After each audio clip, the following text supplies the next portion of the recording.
Welcome to Mixed Media Creations with me, Creative Katie, Karen Burchill. Today we're doing a mixed media technique tag. It's number 19, and it's all about fingerprint florals. A quick, easy way to add an embellishment or a focal point to your page or your project. Don't forget to hit the subscribe button, and please share the video with anyone you think might enjoy it. Also, follow me on Instagram. You'll get sneak peeks of what I'm up to well before the video. So here's an art journal page that I did where I did some fingerprint roses. And I so enjoyed this that I thought, gee, what else can I do? So these tags are going to go into the other category, embellishments or focal points. They're surprisingly easy to make. I hope you enjoyed doing these as much as I did. So before I get to the fingerprint painting of the florals, I am going to prepare the backgrounds. And since they're florals, I'm just going to put down a layer of green paint. And I just got a variety of colors of green paint, and I don't want it to be over blended. I just want to build some texture and interest into the background. Because even though the tag is about the technique of making the finger painting florals, I do want an interesting background to put them and to set them off on. Adding a little brown, a little bit of blue. Now don't worry, the parts of the video where I'm doing the finger painting, I've slowed down to just regular speed, and the other parts I've sped up.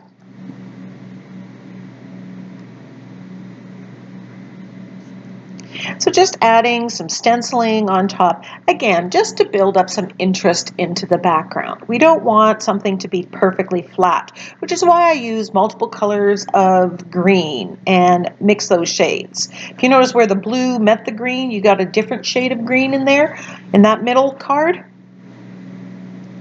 So look at your stencils in a different way. Use them to just give some visual texture.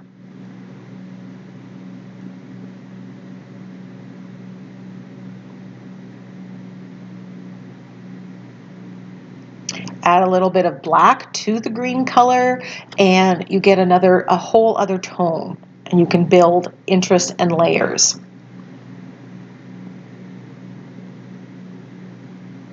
This is a Dilutions stencil I think I got with some stamps. Now this stencil is a wreath stencil from the Crafter's Workshop, but you know what? Christmas isn't really long enough, so I decided, these have some interesting leaf shapes on it, and actually I completely love it for this purpose.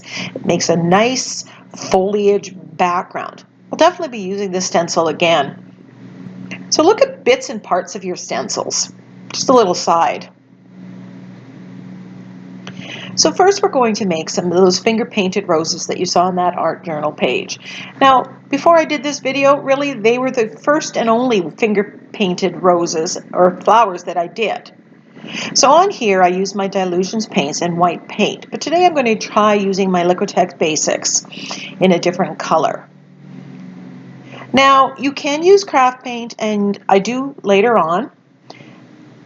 I completely prefer using the heavier bodied paint. I find it doesn't blend as quickly. Now here I am in my altered book, and I'm just using this as a place to practice and play with what I'm doing. Now I'm going to be doing multiple roses, so you'll get an idea. And I'm also mixing different colors. Now, as you can see, I put 2 colors on my finger. I dip into the paint each time into the different colors, and then I'm just kind of making small kind of C or like a comma going in different directions. You can put a lighter pressure or a heavier pressure, and that's going to give a different mark. What you don't want is to overwork this or to overthink this. Play with different color combinations and you'll be amazed at what you get. There I added the orange, and I think it was quinacridone magenta. Now I think I'm adding some yellow with the quinacridone and the orange. I'm putting 3 colors. If your paint is getting too mixed up, you may want to clean it up and get new one. I like the heavy body because it gives some texture, and you get those highlights and those lowlights just by how you put this on. You can make smaller ones or bigger ones. Play with it. You can even play with different fingers to see if they give you different effects.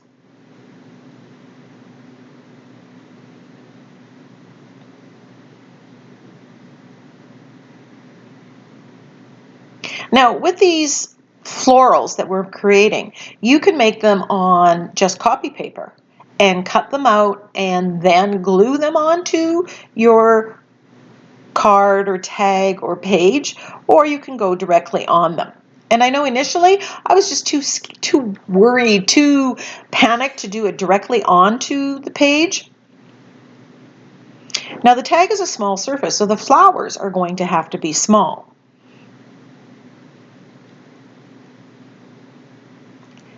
And I'm really fighting the urge to go in there and touch it up. But just by making those little kind of half C's or, commas, going back and forth, getting different amounts of the dark and the light paint on your finger, totally works.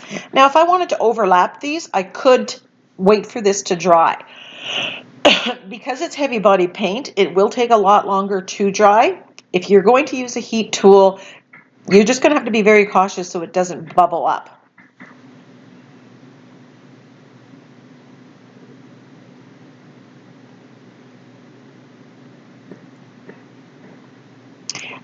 Also, when you're placing the roses, place some of them going off the page, like I did that one. It's a little bit off the page. That just makes for good composition.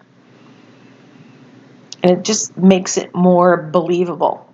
Alter the sizes. You can play with making, you can pretty much stop where I am right now and just have that as being a little bud, a rosebud, because not all flowers are going to be fully bloomed out. And if you look at all three of them, they're just different tones of those same colors. And again, that makes it more realistic. Having said that, remember, these are abstract flowers. We're giving the illusion of it being a rose, but I really love how it looks.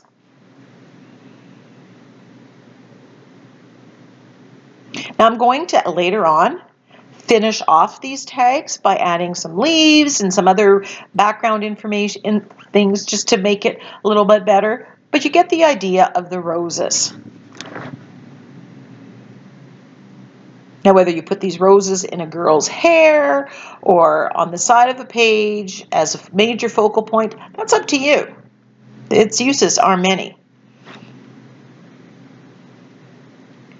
Now, this next finger painted floral is hyacinths, although it could be a lilac, a stalk, it could even be lavender, depending on the shape that you create and the size of what you're doing and the colors that you use.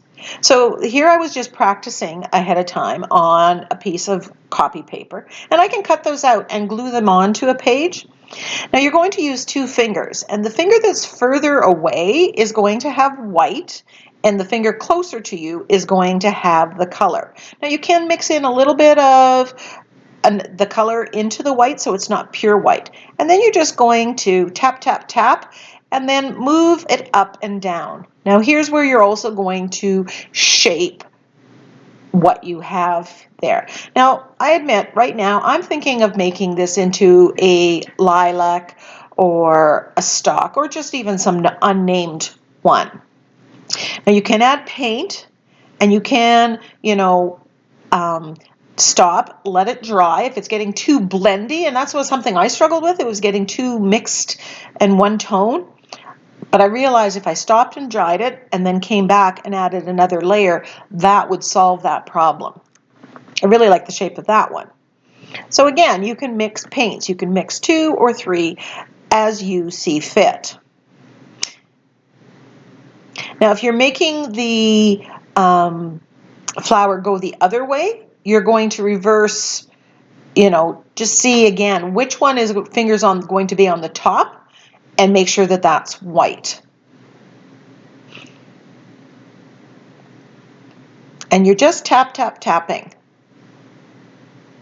And realize once it has the greenery and the background, it's going to look more like the flower that you're attempting to do. So here I've cut out some, so I could just glue them on and give them some stalks, and we'd be good to go. But I just decided to get out some green paint and paint some stalks on, some branches on that I'm going to then put some flowers on. And I'm really doing this loosely. You could do this finger painting if you wanted. Now, when I started doing this, this is where I kind of got the idea that, oh, gee, maybe I can make these into hyacinths. Interestingly enough, this is the first year I'm able to grow hyacinths in my garden, and I did plant some of those bulbs in the fall, and they are just starting to peek through the ground. So I'm so excited to see what they look like. Now you can go on to Pinterest or onto Google and check out what they look like and the colors that they are, and do more matching. And I did at some points in time during this video go back and check and look at them to see the details. One, it's abstract, so you don't have to be exactly botanically correct. And two, I didn't want to show any of that because I'm not sure about copyright and that kind of stuff, and I didn't want to get any problems on my channel.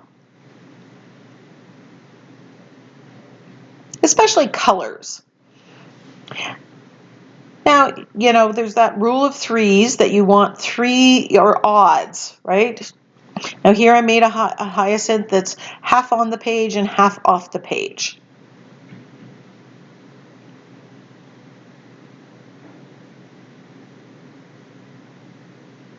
Now I could have left it like this, but it was just, didn't seem to be quite enough. So I went on and, added another couple of them to keep that odd number going. But that's just a personal call. So again, the white is on the top, tip, tip, tip, tip, tap, and then move it up and down and shape the floral. Now, if this was a lilac, you would make it a lot wider at the base. And there, I'm just showing you how it would be wider at the base. So you can go back, and like I said, I thought about this afterwards, and yeah, I would dry it before I would apply more color. If I wasn't happy, step back and then come back so you don't end up with it too blendy.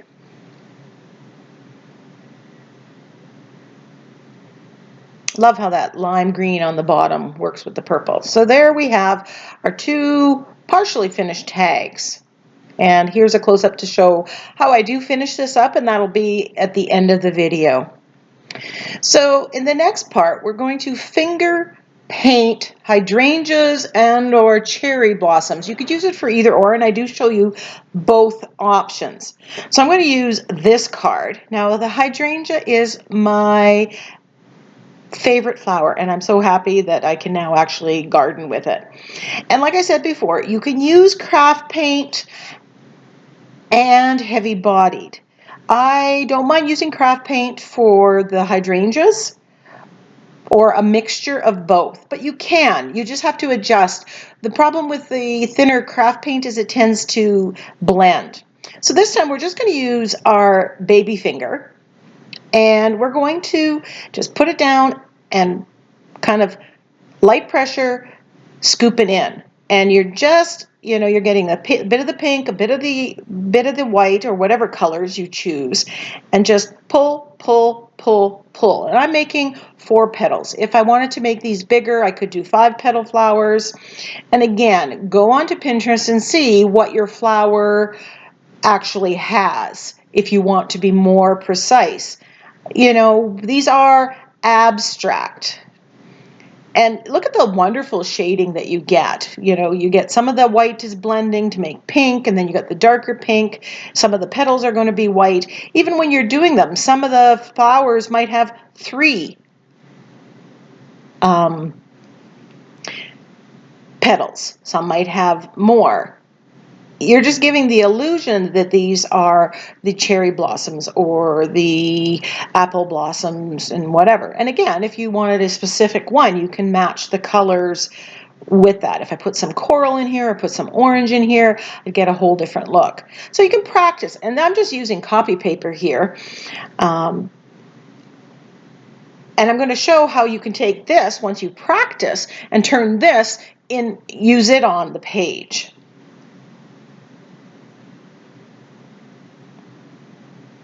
Now I've done the cherry blossoms, but I've done it with a brush. They look equally as nice. And then you can use a stylus or the end of a small paintbrush or a skewer, and I'm just putting in some centers. Now, are the centers going to be black? Are the centers going to, or should they be yellow? Again, how precise are you going to be to the exact one? You're just giving the illusion of that. And so you can buy styluses with different types of heads or whatever. You can also draw this on with a Pigma pen or something else. And there I kind of tried it with white or with yellow. I didn't like the yellow with the pink. But again, that's a personal choice. So, you know, so one night if you just want to play, get out a bunch of colors and just play and make these little blossoms. And then, as you'll see, you can use them later on.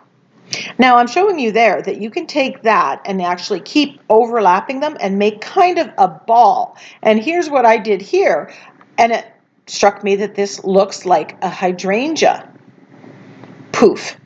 We got those colors going on that are so luscious, the pinks and the periwinkle and the blue. And I took my micron pen and I did a little bit of sketching around there. But now I'm just going to take some colors. And again, I'm not giving you the exact colors. You know, look at a hydrangea picture, pick 2 colors or 3 colors and experiment. They have so many multiple tones within the blossoms that this is really easy. And here you see I'm using, you know, the light periwinkle, and then I'm using, I think it's a red violet and a little bit of white. So I got 3 going on. And I'm using, you know, my little baby finger. I've got big hands, so if you've got smaller hands, it might be easier. And just very lightly. And I'm turning the tag as I go. And I'm just put it on the outside and drag it in. And I'm not worrying about putting them right next to each other. You may want to stop, you know, once you get a few of them in, let it dry, and then come in so you don't end up smearing it into one big mess.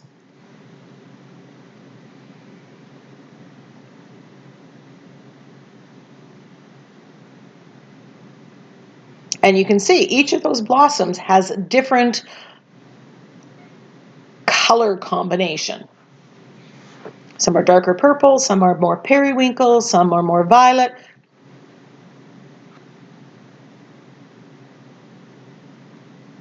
Now, if you weren't sure on the exact size, you could just draw a guideline using a watercolor pencil that would dissolve once you put the acrylic paint on it, or you could just take a baby wipe after everything's dry and get rid of it. If you need that guideline, you want to imagine the shape of it.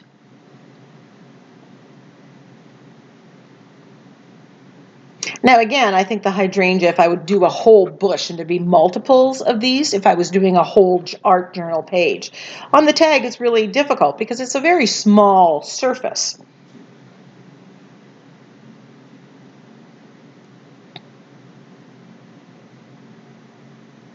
I'll see if I can find the link to the video that I did where I used a brush to make this same kind of flower.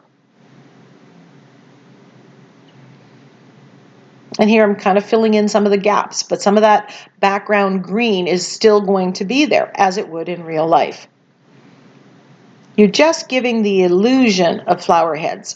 Some of these are going to be more precise and some aren't. When I did the doodling, I didn't doodle around every flower. I just selected a few. I also put centers on only a few. The mind will read it as if all of them are there.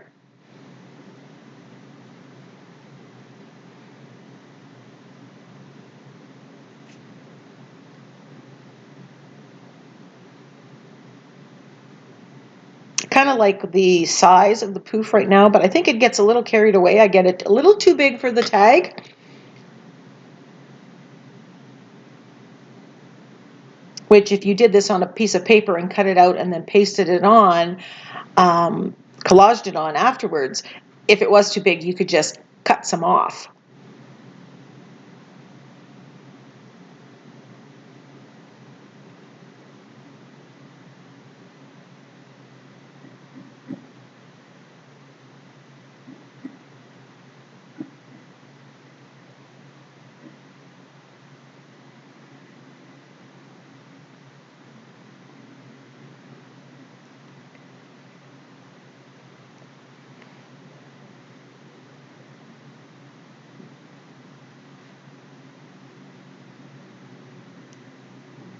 I just put on the outside and drag it in. And you kind of get, if you use more heavy body paint, you're more likely to get the texture and the veins of the flower as well.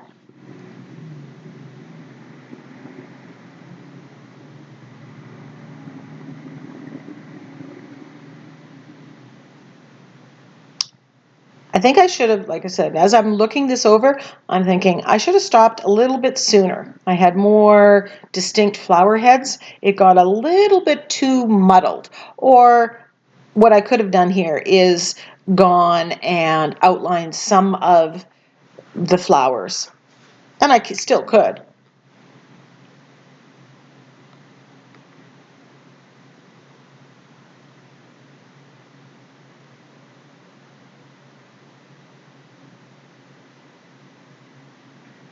It was just very relaxing, using my fingers to create all these flowers.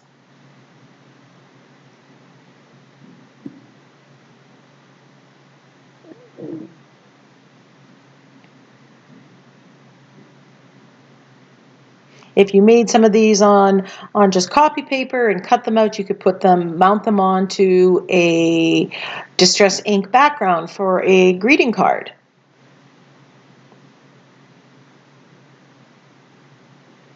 Or you can have a night where you're just making these finger painted flowers, and then they're at the ready. They're in your embellishment box to add to whatever page at a later date.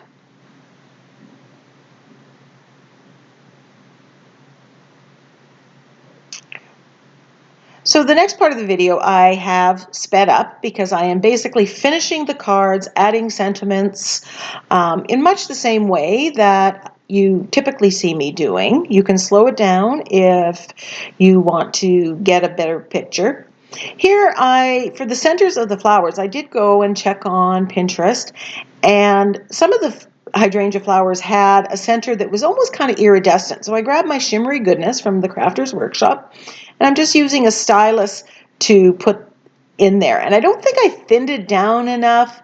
It didn't quite give me the effect that I wanted, but you could, put a little bit of shading. You're going to see me doing that with the apple blossoms later, some different technique. But I think this would definitely benefit, as I said earlier, from doing some sketching around some of the flower heads, here and there, just to bring out and define some of the little florets.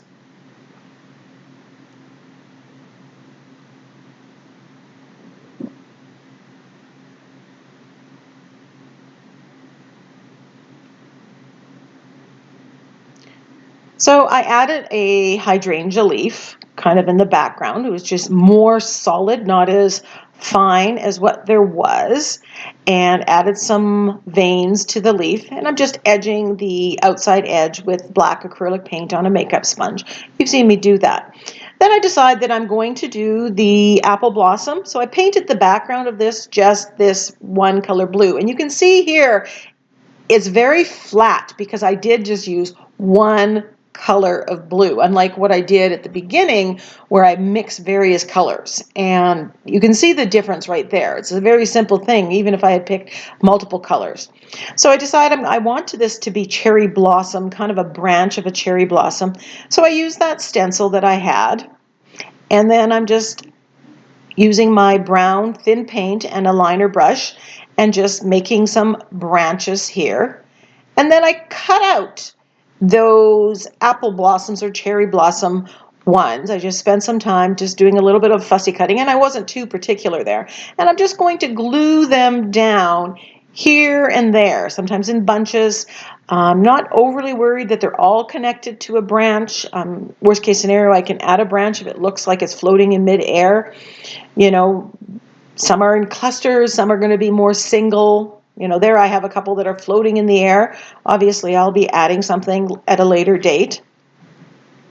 This just looks so very springy, that light blue, the light green, and the cherry blossom. It just, you know, makes me think all things spring.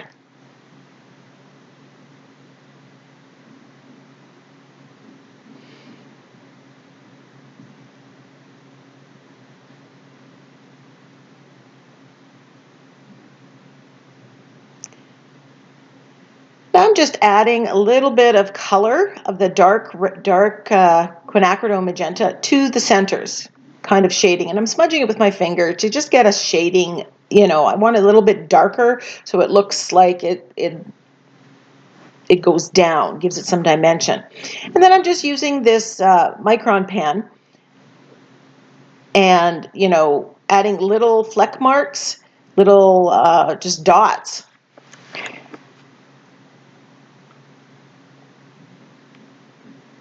Now, I could have left the background, but it was just too flat for me. So I grabbed my distress crayon and I'm putting that in, and I'm just kind of adding more interest to this background. It's just too flat. And I know that the technique is all about the finger painting, the florals, but you know, I want it to look good. I want to set it off properly. So I'm just adding this, and then instead of putting it on the page, I decide that I'm just going to kind of put it on the craft mat, wet it, and apply it that way, which is another way of doing it. Then I did some stenciling just to add, again, some of that interest into the background.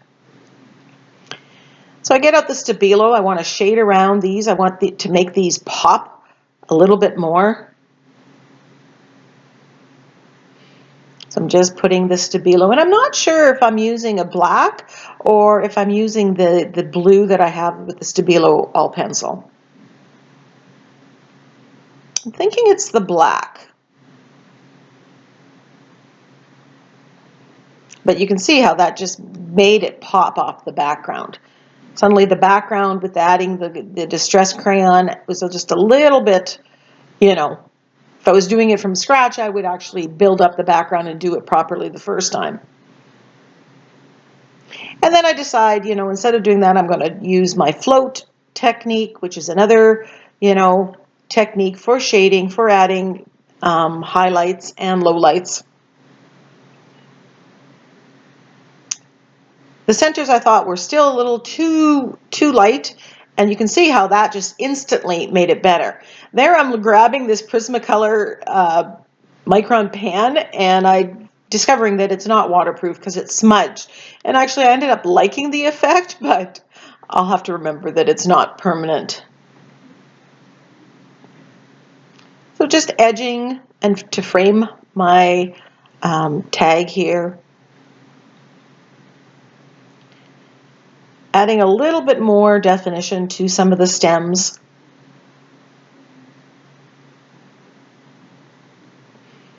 Giving these roses some stems and some leaves a little bit more than what there was. So the other ones kind of are in the background. You don't want the roses just kind of floating in midair. Adding some veining with the liner brush.